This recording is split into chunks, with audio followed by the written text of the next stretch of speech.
Good morning. It is And a bright and early 6:40 a.m. on the 7th of October, the year of our Lord 2020. Dre, how are you? I'm here. I made it through my alarm. The alarm, Multiple the alarms. alarm came off, and it's just you and me today. I have a Yeah, lot to Mac go over. didn't make it. Yeah, Greg's at like a workout class or something? Yeah, he's couldn't make it this morning, but He's improving I himself. could. I could, so I'll pick up the slack for the both of us as he did last week. We won't call him like he tried to call me, but We'll respect his we'll see personal him next boundaries. episode. Yes. But we have a good amount to cover in this episode. Since we last talked, all of the wildcard series have come to conclusion. When we even have every divisional series either 2 games or 1 game through, and today on Wednesday the 7th, I'm assuming that this is when it's coming out, we have 4 days of playoff baseball. This is where October baseball comes out. It's getting a little colder. Even though we're not having the same fan atmosphere, we're still getting the old experience. And first off, I didn't think, we can go back and look at the past episodes, but I never really thought we were going to get to this point. So I am thankful to be having some playoff baseball. How about you, Drake? Oh, I absolutely love it. I love it right now, probably more than I have in years past. I've been way more in tune, and I can't explain that reasoning why. I guess it's because after 162 games, you're just completely grinded out, so that might have something to do with it. The other fact is that every single game has been exciting. Like, there hasn't been one game where I haven't been on the edge of my seat. So uh playoff baseball, it's October. They just go together. So it's beautiful. It's that time.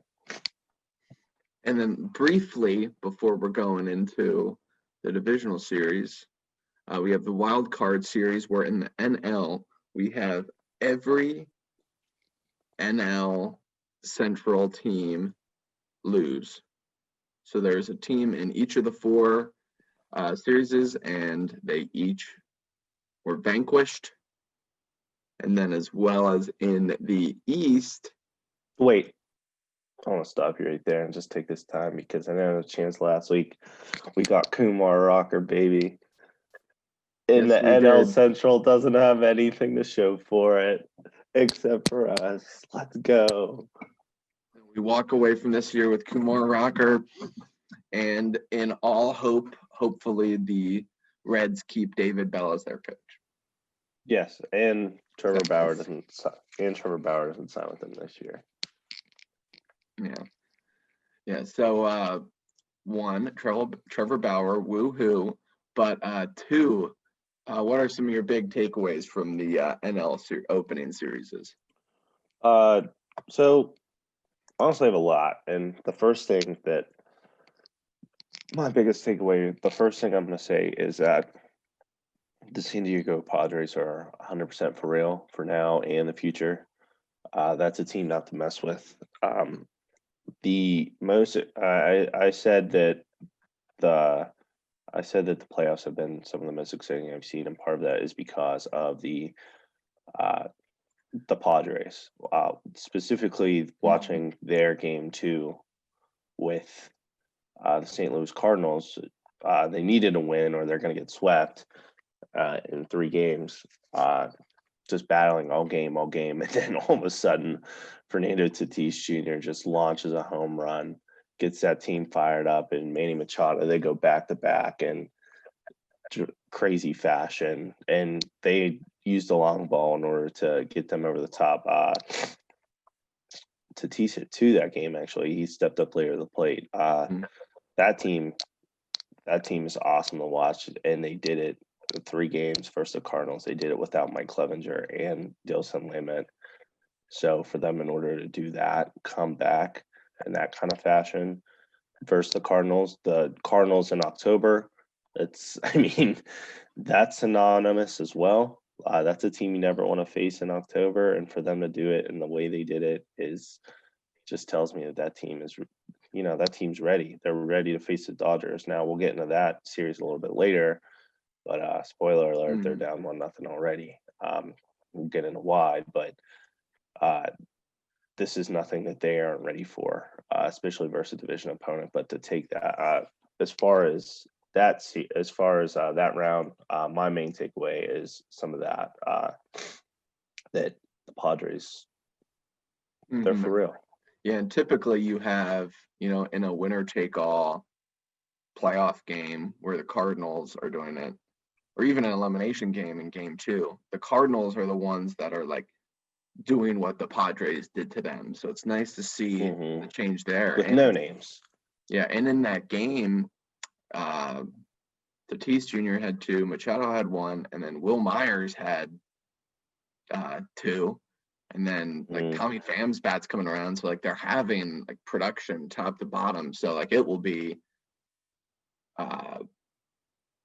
now that they're on to facing the Dodgers, that series will be very intriguing. I'm hoping to see, some real fireworks because LA is just the team that is everybody's favorite right now. And the Padres are probably everybody's, the sexiest dark horse, if not like, the Rays are like the ones who can really be a dark horse, but like it's 2 different teams where both it's going to have like all eyes on them. So that's going to be a fantastic series. And then you have the Brewers, unsurprisingly, go off silently, being swept. You have the Cubs, surprisingly, being swept by the Marlins, just pretty handily. You had Sixto Sanchez absolutely throwing a gem on I think I was on last Friday. And then you had the Reds put up no runs in how many innings of playoff baseball? So 22. So it was like, 22 innings of playoff baseball. The Reds bats were nothing. And they were labeled a dangerous team. A dangerous effing team, if I were to quote Joey Votto. And they woke up feeling dangerous 2 days in a row. My God. You can't change where you're from, Cincinnati Reds. And then Max Fried and Ian Anderson both pitching great. And Max Fried did it again yesterday, and Ian Anderson pitches again today. So the one thing, at least in the front end of these playoff rounds, especially best of 3 and a little bit of best of 5 when you have a few days of rest, you're not needing the same level of pitching depth if your starters are able to go out and like perform well in 8 innings. So it's a lot different than where Fried in the first game went out and pitched like 7 or 8 versus other matchups where you're having pitchers not eat the same innings. So it's interesting to see like now like a lot tighter of series, and it's just so easy to be knocked out in 2 to be swept in a best of 3 series versus a best of 5. So now in the NL we have the divisional matchups, which as properly named are divisional. So Padres, Dodgers, Braves, Marlins, and we have the same exact thing in the AL. So getting there, takeaway for you. We're gonna jump there. We're gonna jump there without talking about these wild card games a little bit. I know you were. I know you were touching on them, but I just have some comments. On the AL. No, on the NL. I just want to get some stuff. Oh yeah. You go away. For the people here. Let's start with the Marlins and Cubs. First off, the Cubs. Let's stick with them. That's a team that's looking like they're going to be in shambles here next year. Theo Epstein might be on his way out. Chris Bryant, Anthony Rizzo might be traded. They might be a team in transition. Where Javi Baez is just the focal point of their team. The DH really helps Schwarber, but I'm just going to say it. That window's closed, and I'm here for it. I'm here for all of it. Yeah. On the flip side, Um, the Marlins, fun fact, every time they make the playoffs, they always win the World Series. yeah, they never lost the playoff series. They've never lost a playoff series. I saw that. The only team in the four professional sports. I saw that and I was kind of shocked. I didn't bet them to win it all, so I'm kind of upset about it, I guess. But yeah, right now, I can't believe that they've done what they've done. I know Sixto Sanchez is awesome. I know they have some pieces, but looking at this team,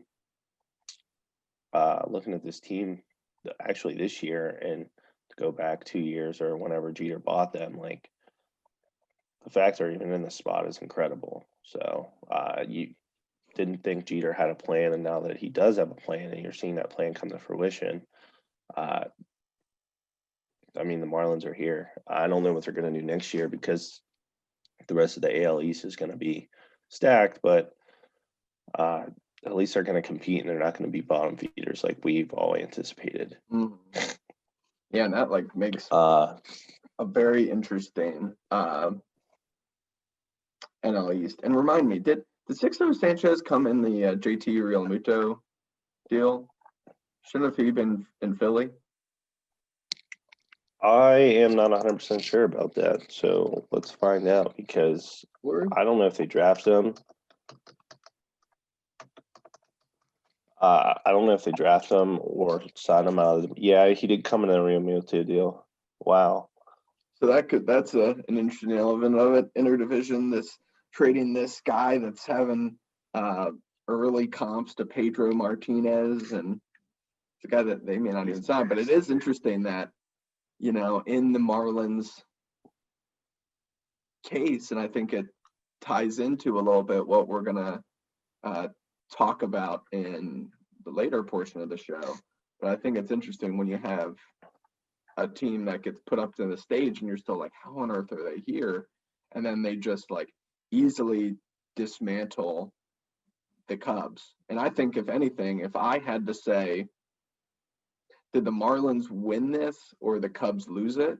Like when I look at the Cubs core and the people that you would expect them to perform of like Baez, Bryant, and Rizzo in 24 at bats, I'm looking at it now, that trio had one hit. And they stranded, they left 15 guys on base. And super pathetic. Like that's just shocking. So like not to take away anything from the Marlins, like their pitchers were throwing the pitches. The Corey Dickerson was getting some timely hittings. Matt Joyce threw at a guy at home plate. Sterling Marte may have broken his finger. I'm naming all Pirates. Francisco Cervelli retired. But yeah, he retired to me, in the the big playoffs. takeaway in that one is the Cubs just like shooting themselves in the foot, and that's sort of like I agree with you, the final whimper of that window. So like it'll be interesting to see what they're doing, because going into this year they were flat broke, and it's just so interesting of how quickly things can change in sports. Like 4 years ago when they won the World Series, it was like, oh shit, like this is the beginning of something that they're rolling in. And you know, not quite.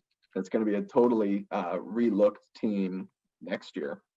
Yeah, and I'm curious to see what happens starting at the top with Theo Epstein. They got a very curious offseason. I've heard rumblings that he might not come back, and if he doesn't, then that is the end of them, because Theo Epstein, to me, is a top 3 general manager in the game of baseball. I mean, he rebuilt the Cubs. He brought the Cubs a World Series for the first time in 100 years. Like, you know, he's sort of the main proprietor behind that, and the fact that he's just going to leave, you know, not stick around for their rebuild tells to me that says a lot about the Cubs more than it does about him. But I'm okay with them going to the bottom of the standings. I mean, I'm not overly not joyed about it being a Pirates fan. I do want to shift to the Braves a little bit and just talk about them. I so wish that they had Soroka. Oh my gosh! The fact that they don't is incredible, because their entire questions. Every single one of them always came from me about their pitching. Max Fried stepped up this year. Ian Anderson came out of nowhere, and it was expected to be Soroka and then who else? And right now it's everyone else and no Soroka for clear-cut reasons because he tore his Achilles back in his second start of the season. When he comes back and he's healthy, and you add him back to the top of the rotation, they're looking like the Braves of old, the '90s Braves, where they're just going to dominate with pitching, and then throw those bats out there, all led by Freeman and Acuna Jr. Ronald Acuna Jr. I can't say enough about how much I love him. He's such a savage. He does not care. He's a young 21-year-old kid just playing a game of baseball, and he is destroying it. And he's evolved into one of my favorite players as well. I love seeing his swagger. I love seeing his demeanor in the box. I love seeing his, outbursts and excitement when he does something for his team. And Tatis does it too, but it's just extra with him. It just seems so much extra with him. He's out there putting it on Instagram. He's out there tweeting about it like they can't handle me, they can't touch me. And I love that because baseball doesn't have that. And I think baseball needs people like that to bring excitement into the game, to bring villains into the game, like real villains for people to hate. And you want to watch a villain lose, but like I want to watch him succeed. Like I love it. I love everything he's doing. And that's a team that I think could come out of the divisional series, but we'll see. But in the divisional series, Acuna just destroyed a ball. And then as did like Swanson. Like they both just destroyed, hit absolute bombs. And I just love Acuna's swagger after he hits it too. Yeah, like we talked before the show that we agree too much, but like I'm also in agreement where I do like the fact that you're getting this young talent in baseball, but there's also an element of having enemies or bad guys. And I think that's something like to have a sport comparison to is I remember back in the earlier, I don't follow like PGA Tour closely now, but I mean, I guess there is. Everybody freaking hates Patrick Reed, but there's no like guy that you're actively like rooting. Patrick Reed sucks. Yeah, like I hate Patrick Reed. So, but beyond that, I don't see like that now. We're back in the late 2008, 2009, etc. Like you're having these like group of Europeans, or like whether it's like Sergio Garcia, I'm blanking on the guy's name. It's too early.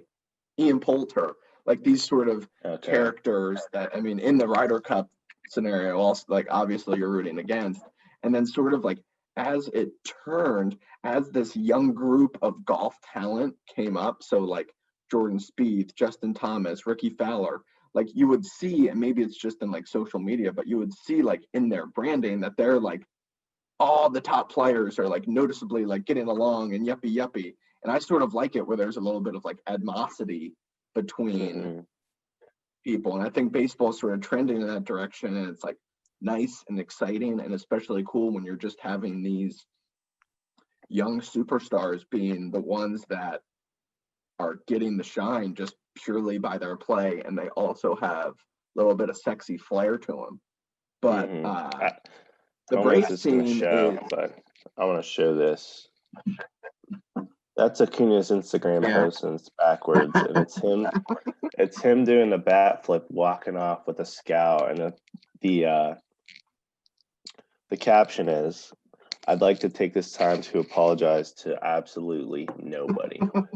Quoting Conor McGregor, and I am here for all of it. He's a king. He is a king. I love that. And I mean, I think it's too like the Braves, they have probably one of the most underrated guys in the league year in and year out, and Freddie Freeman. So like those MVP two guys this year, at the by the top way. Yeah. When they get rolling, like that's a scary group. And And you have Ozuna and Duvall, who are both, at least in the regular season wise, their home run numbers were like top 5 in the league.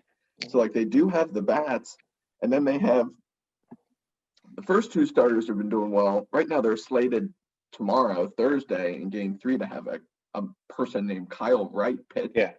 which I don't know anything about him. But their bullpen, they had guys in their Game 2 against the Reds close it out after pitching again the day prior. Now they're getting multiple rests. You have Mark Melanson, Will Smith, and I don't know who the other one is, but like they have pieces of the bullpen too that are strong enough. So there's a team that could have the makeup as the first team to ever beat the Marlins in a playoff. They really series. could. So we we'll will. find out. And I will say this one last thing, just to go back to Soroka. If they did have him and he ascended the way that we anticipated, they would easily, to me, be the most complete team in the National League. I don't say Major League Baseball because that's broad, but I'll stick with the National League. I would honestly pick them as far as a more complete team over the Dodgers, mainly because they're bullpen, but because they'd also have the top arms to go with the Dodgers' top arms. But it's still fun. It's still a lot of fun watching them, and I'm excited.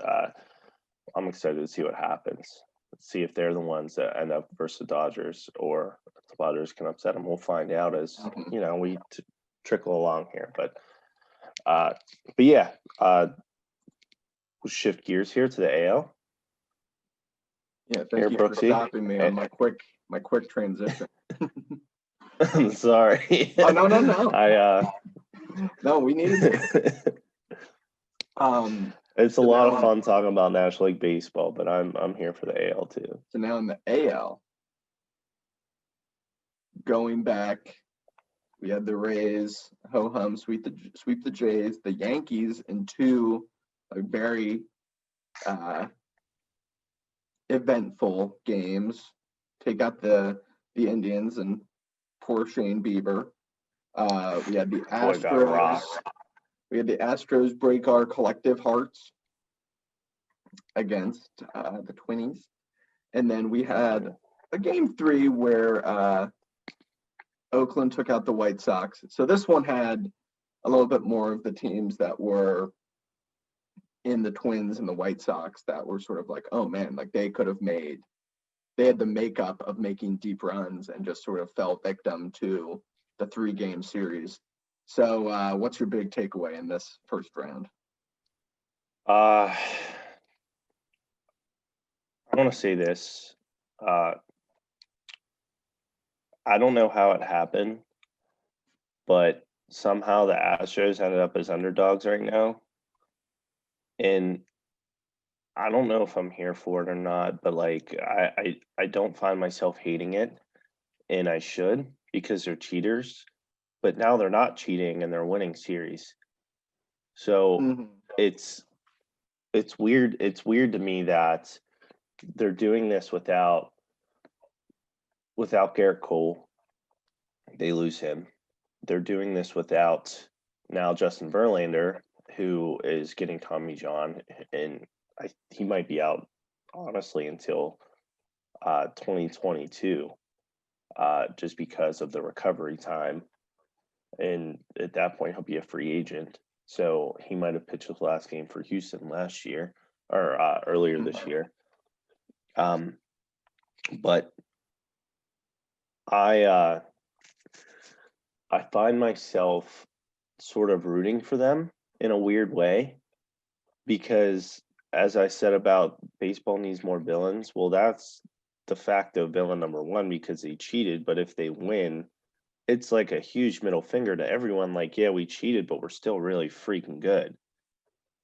And I can't. Yeah. I kind of hate myself for it, but at the same time, like I don't hate it either. Like, it's weird. Yeah, I'm okay with it, where I want to see the Astros and the Yankee matchup to that point.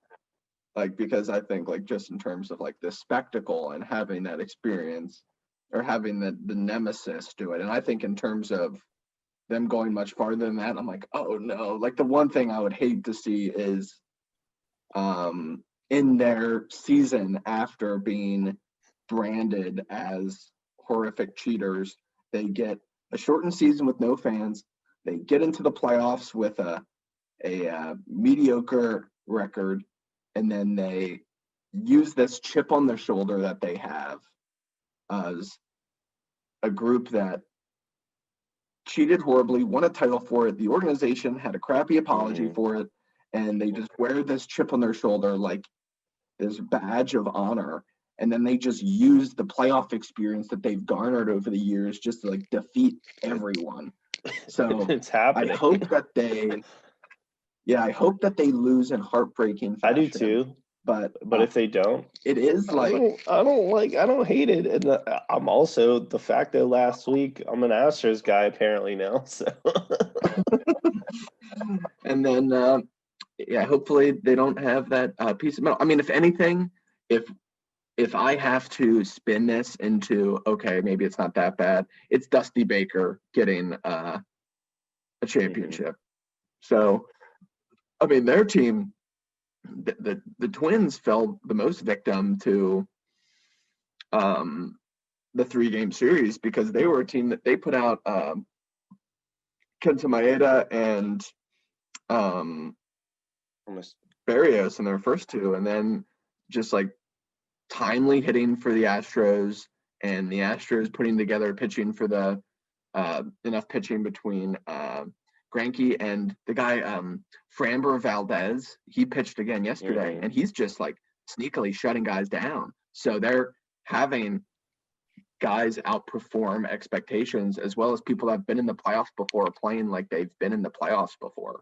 So they're up. Yeah. They swept the Twins, and they're up 1-0 with the A's, or sorry, 2-0 with the A's, with the chance of eliminating them today. And Zach Greinke hasn't even pitched in over a week. I don't think he's. Yeah, arrested Greinke is best. It's going to be best suited. And Dusty Baker's been here before. I know he's watched his team before, and this team has been in this position before where it's time to eliminate somebody. It's going to be interesting to see how deep Greinke goes because they might do he'll go 5 innings, maybe throw McCullers out for 4 or 6 and 3. Pitch count will determine all of that as well. But we'll see what they do. It could be reminiscent of the Game 7 World Series where they threw out Charlie Morton for 5 and McCullers for 4 and just completely shut the door in Game 7. But I do want to go on record and say this. I can't believe I had as much faith in the Twins as I did without them winning a playoff series in over 20 years or in about 20 years. I don't know what I was thinking, but that's just a microcosm of my brain that I put so much faith into a team that can't win a playoff series and hasn't done so in almost 20 years. Well, he didn't even play. Yeah, he didn't play in that series. And I know you're saying like sort of, I know you're saying fall victim to a 3-game series. Like, I can't really have sympathy because it's a 3-game series. Like you get at least 3 chances. You get at most 3 chances, at least 2 chances to win a game. Like win a game. Like and in their case, what I'm saying fall victim, it's just like you blink and you're out. And the Twins are like, holy cow, we were a team that had the makeup to make a long run, and what? Okay. I misinterpreted that as like or I said fall like as if it was a wild card game. It's not that. Yeah. It's one of the things where it's like, how on earth 36 hours after the playoffs start are we done? That's weird. Like that sucks. And yeah, it is just one of those things like, holy cow. It's not just the Yankees that beat you in the playoffs every time. It's the Twins. It's the Astros. Yeah. And I also want to say this before we continue to go dive into these divisional games, one last tidbit, I guess, about the wild card. I, oddly enough, am contradicting myself here. I've sort of come around the playoff expansion, but I would limit it to 6 teams. I wouldn't do 8 teams. I think that more than anything with this year, in terms of examples, in terms of the changes that they made, a lot of things that I like moving on in the future. Number one, I would love a shortened season, but not so short where you can't really determine a team. I think 162 might be a little too long. I would do maybe 150 because you still get the grind. And I say that because of this segue into this take. I like playoff expansion, but I like it to a point. I think that if anything, it showed that you can get real value out of 6 teams, but you can't get value out of 8. And part of that is because with the bottom teams in the playoffs, I mean, you're talking about the Reds who had the arms but didn't score a run. You're talking about the Blue Jays who have young, exciting talent, but had to go up against the buzzsaw in the Rays and just got dominated. The White Sox, who's a team that we all loved and thought that they were going to go deep, had the potential to go deep. Again, a young, exciting team, but they just kind of fell off the rails there themselves. And then you have the Astros, who were the 6 seed, and they swept. They swept the 3 seed, the Twins, and I don't want to say dominant fashion, but they took care of business like it was nothing, like it was another day. Like it was another day at the office. Bottom line is that I think you can find value, excitement in an expanded playoffs, but I feel like you can keep the exclusivity of it by keeping it at 12 and not adding 16. I think that 16 is too much. Over half the league making playoffs, I think, is ridiculous for baseball. But I think 6 is a great number. I don't know how they would do it, but I would be in favor of a 12-team playoff. Yeah, I think I'm in complete agreement there. And I think I like having, so in that 6 format, you would have 2 teams with byes and the teams that are facing off against each other. I like 2 things about it. One is, yes, there is advantage in winning your division, but then you're also still being pushed to get one of those top 2 spots. So you don't have to play in a 3-game series where all the games would be at the better seeds. I like that aspect to it. And that rewards the grind. Yeah. That rewards the grind in such a way that, honestly, I could never have imagined, just off the top of my head. 150, I mean, if you don't go to 152 games, that's fine. If you stick on 162, that's even better for the bye, because you just played from what amounts to is March until September, played all this baseball. And, my big gripe with it is you have this grind, and the grind's awesome, but the only thing you have to show for it potentially is a 1-game, one and done. Yeah. If you lose, you go home. But if you win, you move on. I think that if you do 2 byes, it's more rewarding to a 162-game season. You can do a 3-game series for the wild card rounds and then go from there. Just kick off the playoffs like it's nothing. I think you still get that excitement, that drama that is October, but you also expand the league in such a way that you're adding an excitement, a flavor. I think it's okay when good, decent teams don't make the playoffs. Like, I think in this case, it just sort of speaks to like the grind and being able to, you have this full slate of 162 games being the top 6 of your league. And I think it's fine where you have teams that are on the outside looking in. Like, if hypothetically this year was 162 games and we have exactly what happened here, which we wouldn't have, but if we did, then we'd just be like, well, that sucks for the Reds, that sucks for the White Sox, but the playoffs, there's a certain amount of there's a degree that's a prerequisite that's required, and that's just being in your top 6 of the league, and they didn't meet that. So I like where it's 6 teams in the playoffs. Like, I don't want the entry to the playoffs to be so easy that teams can back their way into it, especially when teams that are in the lower end of payroll don't have much of a reason to spend anyway. So I think in terms of like competitive balance, expending it out where 16 of 30 teams make the playoffs, like that's disgusting. So I like 12, and especially in the format where you're rewarding the top teams in your conference, you're giving you're sort of removing the one and done and adding the 3 where all of them are at home. So I think that piece of it is very intriguing to me. And I just don't like playoff expansion for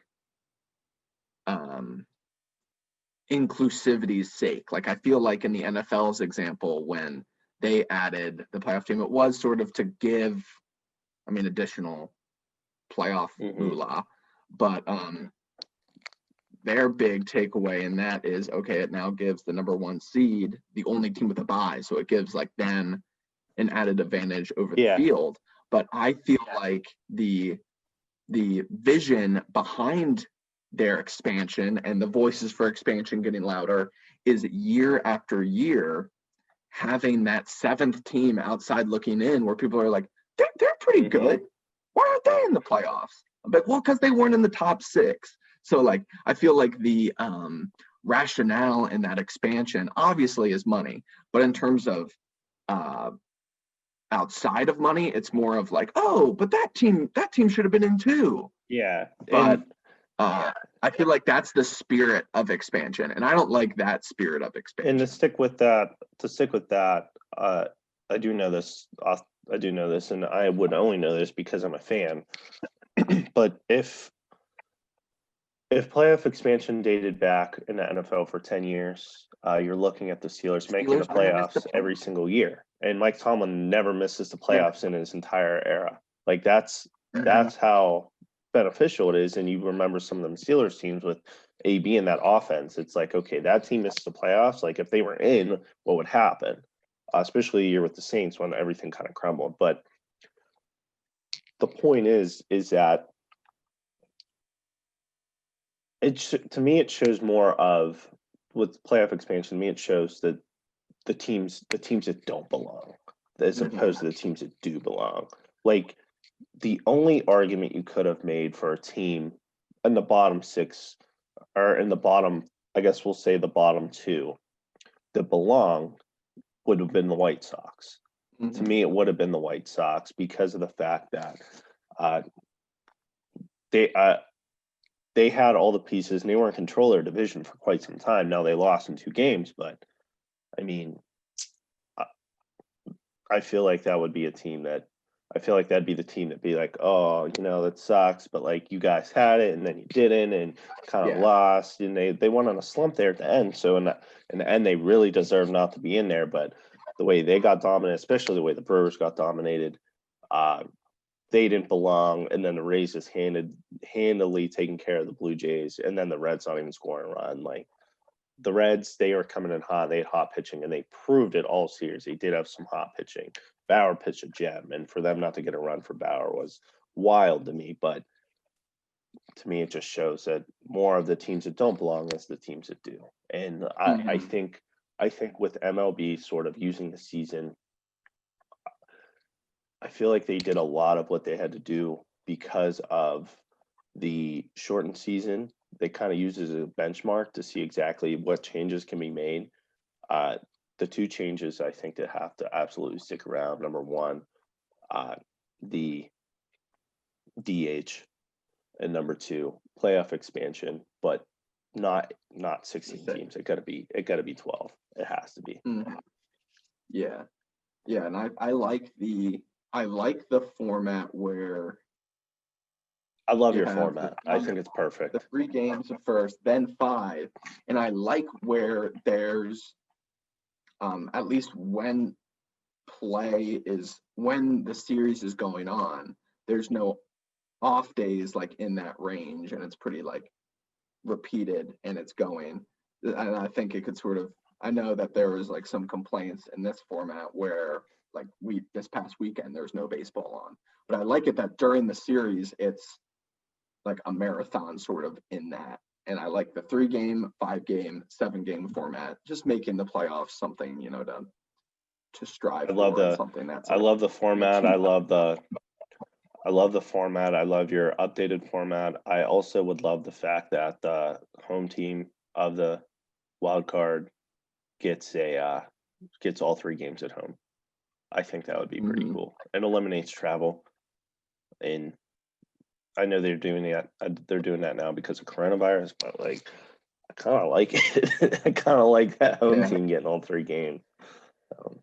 I like that too. I mean, it creates meaning in the 162nd game, as opposed to things sort of being neatly tied up in a bow by, I mean, obviously there's playoff races, but it gives meaning to like every sort of piece. Because I think the one thing for baseball is, I mean, ideally in a perfect world, I would like to like shorten that down to 150, 145, whatever it may be. But like baseball is unique in its like the history of records and of this being done in a 162 game season. And I think like shortening it is tougher, but like creating more meaning out of it is good. Like hell, if even each team just had 10, like they had each team within their division had one Sunday doubleheader with 7 innings. Like just sort of ways to maybe like truncate the season and just have it like balance across the board. But that's a conversation for another day. And other AL wild card takeaways. I mean, in terms of the Yankees putting up, how many runs was it? They had 12 in the game one, and I can't believe they had 12 against 22. Shane Bieber. Yeah, they had 22 in total. So like they just came out hot, put away the Indians in 2. And then now they're playing against the Rays, which at that point, like this series is going to be very intriguing, where you had essentially the theme is wasted potential and broken hearts of Pirate fans. You have Garrett Cole, Tyler Glasnow, Austin Meadows hit a home run last night, and you have Charlie Morton pitching today, I think it is. Oh, that's an instant bet on the Astros if they pitch today. If I'm any franchise and I'm looking to, and I get a phone call from the Tampa Bay Rays organization to make a trade, I don't do it. Yeah. I just don't do it. They know something. I don't. If there's somebody that they say, I want this guy for this guy, just don't do it, because there's a reason behind it, and that reason is that they know something about that guy that can unlock his potential. And I say that because of Randy Arozarena. I probably butchered that name, Arozarena, and obviously Austin Meadows. Well, Austin Meadows I always saw was going to be a star, but Tyler Glasnow as well. Arozarena and Nick Anderson for that fact, because they acquired him in a trade as well. And Nick Anderson right now is one of the most dominant, if not the most dominant reliever in baseball. Last night, they brought him in, 2 runs on base, 0 outs, struck out the side, with the last strikeout being Aaron Judge. I mean, to be able to have that weapon in your bullpen, and he was I think he was in the Brewers organization before he went there. I'm not 100% certain, but I know they acquired him in the trade, and when they acquired him, he easily turned into one of the best relievers in baseball, and the way they utilized him last night to strike out the side in such a tight spot. It completely swung the game, because I believe the Rays were only up 2 at that point, but they were also up 4, and no, they were up 3. No, they were up 4. I'm sorry. They were at 4, Mhm. and then Stanton hit a 5-1. monster shot. They were at 5-1, and then Stanton hit a monster home run, and it was 5-4. And it's like, oh my God, here come the Yankees. And then, they get one of those runs back, but they're in a tight spot again. And then they bring on Anderson after a Glasnow start, and he just strikes out the side, and the whole game ended right there because the Rays decided to pile it on, and their bullpen just completely took over. And Arozarena is a big part of why they were winning. Like, solid player. They got him in a deal, and everyone looked at that package and was like, "Oh, they got the worst of it." And look at him now. And they traded Liebertor. They traded Liebertor for him, and that's the pack. That's the return they got. And just the fact that they're getting all of these players and maximizing their potential. And Zunino is another one. He's a guy, I don't know if they traded for him. I think they signed him. But he's a guy that when he was drafted was looked at as one of the next great catchers. Completely just fell off. And the Mariners organization, he comes to the Rays. And he had a big home run yesterday to kind of spark their offense there. And to me, it's just crazy because you look at that team, it's just every night there's somebody else. And you look at who it is and you see where they come from, and you're like, how do they get this guy? How do they maximize this guy's talent? And they're just so much smarter than everybody else. Like, I don't know how anyone can appreciate this organization, but never trade with that team. Just never, don't do it. Yeah.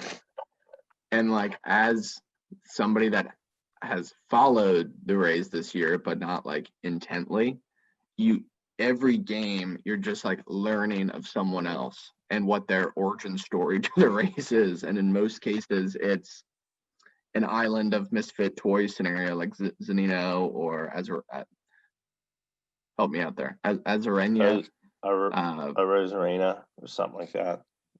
Yes, and just sort of coming from these different directions and performing.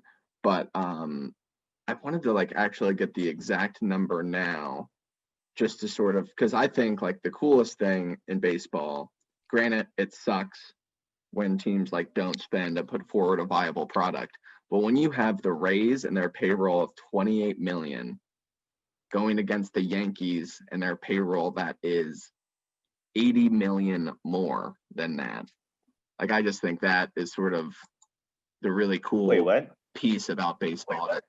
Did you say in the truncated season, what their payroll is? So like not typically. I guess that's a poor way of showing it. I'll show their like actual payroll. That's a great way of showing it. But I guess to put it in perspective, looking at the Yankees, probably around, I'm going to estimate and say like 200 and some, and the Rays are definitely spend under 100 million. Yeah. I mean, they do it every year. Yeah, the Rays are probably at like high 60s, low 70s. Yeah. And a full season, that's probably where they are. Mm-hmm. But 100 to 28, I'd still put it in perspective. Bottom line is that you're talking about the big spender versus the little spender, and with the big spender up here, they're kind of little brother right now to the little spender, which to me, all that says is Pirates fans are going to hate this, but money never buys wins. You can do it. It never does. And the Rays are the best example for it. Yeah, so now like that's the best example for it. So that series with like the Yankees bats sort of starting to come alive, especially Stanton. You have Homer in 4 straight. He murdered a ball last night. Like, I kind of want to call it. I thought it was a ground ball when I saw the highlight. I didn't even see the ball. I just like heard it, and I was like, oh, that must be like down the third baseline. And I was like, oh.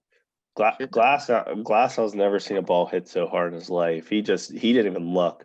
He heard it and he just walked off to the left. And he didn't even look. So it's going to be the worst. That series tied going to game 3 with Morton versus Tanaka. And that's tonight, 7:10. So like this is the series that I'm like most drop everything and watch. But it's an interesting parallel then with the Padres and Dodgers, even though the Padres don't have like necessarily the same model as the Rays, but it's still very, young, exciting against the big brother who also has a bunch of money. So that one last night sort of started in the worst way possible for the Padres. You have Clevenger maybe throw like 20 some pitches and then his elbow, like the worst fear. He's shot. He's done for the season, I would say. Yeah, he's done. There's no way he can come back from that. It's unfortunate, it's sad, because they put all their eggs in that basket. Not all of their eggs, but they put a lot of their eggs in that basket. That's how deep that organization is, talent pool wise. They still have a lot. They still have a lot more down there. And you kind of saw it last night with guys like Ryan Weathers, who they were able to retain. Lefty throws 96, 98. So big bounce back season from him, but he kind of took the ball there and was able to eat up some innings. But the Dodgers, man, they're just so good. And last night the Padres kind of like gave them that game, and it's unfortunate, but the bats were ice cold, and you got to give credit where credit's due, and that's where the Dodgers really kind of slammed the door shut. So I'm excited for both those series. I think that they have the potential. I think that they will go 5 games. I don't think we're looking at sweeps in any of them, especially with the Rays and Yankees. That's going to be such a chess match that I cannot. You're already kind of seeing it between the two managers in Boone and Cash, the way they utilize their bullpens, and the way they utilize their bench last night. So I'm excited to see that, especially the pitching matchup tonight of Tanaka versus Morton. It's going to be a dandy. It's going to be a gem. Yes, it will. We have a full slate. So the next 2, maybe 3 days of full playoff baseball. So welcome to October. I'm here for it. Here for it. Well. And I imagine probably the next time that we all record will be when we have the conference or the league series. So who, if you had to pick, would be matched up in each of those series? I'm gonna pick the Rays. I'm gonna pick the Rays to go against the Astros. Barring something crazy, I can't see the A's coming back, but I feel like if there's any team that can come back against the Astros, it's the A's, because they just hate that team so much. So I understand that they got a big uphill battle to win 3 games, but I feel like they can do it. And I got the Rays. I just think that, again, them being smarter than everybody else, especially the Yankees. I know their bats are hot, especially with Stanton. I don't know. I just feel like that they're not. I feel like when it comes to the pressure, I feel like the Rays are going to be the better team, because somehow, some way, they're still the underdog. In the NL, I want to say Padres, but I can't pick against the Dodgers. I just got to see it to believe it. And then I think the Braves are going to win in 3. Unfortunately, it's congratulations to the Marlins, you guys got here, but I can't see. You might win a game. I don't see it happening, but I think the Braves are going to end up in the NLCS as well. Yeah, I feel most confidently. I think the Astros being up 2-0, that sort of makes me much more confident than the other one. I think the Astros are unfortunately going to take that series. The Braves, I feel the most confident about, especially going in. I mean, if anything, it's just you could only slow down Acuna and Freeman for so long until they just get rolling, and then I think they'll walk through that one. And I think in both, the Dodgers series, I think that one is going 4 or 5, likewise with the Yankees and Rays. And I'm just getting concerned that the Yankees bats are heating up at their own time. And I'm just going to be boring here. It'll be the Yankees and Dodgers still, just to keep my chalk picks alive. But I want to see the Rays do it. I think that I'm the person that they could easily prove wrong. But I think those are the two series that I'm like most intrigued by. And like my gut just sort of says just go towards the firepower that's explicitly there beyond of what like the Rays have. That's sort of implicit. But I am welcome to be proven wrong. I hopefully am. But I think I sort of want to see the Yankees and the Astros go at it. Yeah, and I kind of do too.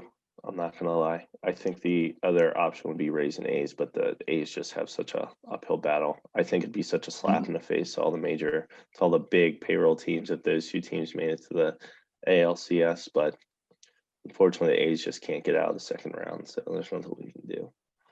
And I then say that them being down 2-0. And then the Marlins somehow do it too. And then it's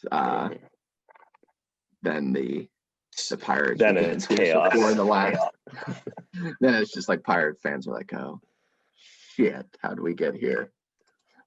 But thank you again all for another episode of Heart of the Order, October Baseball Edition.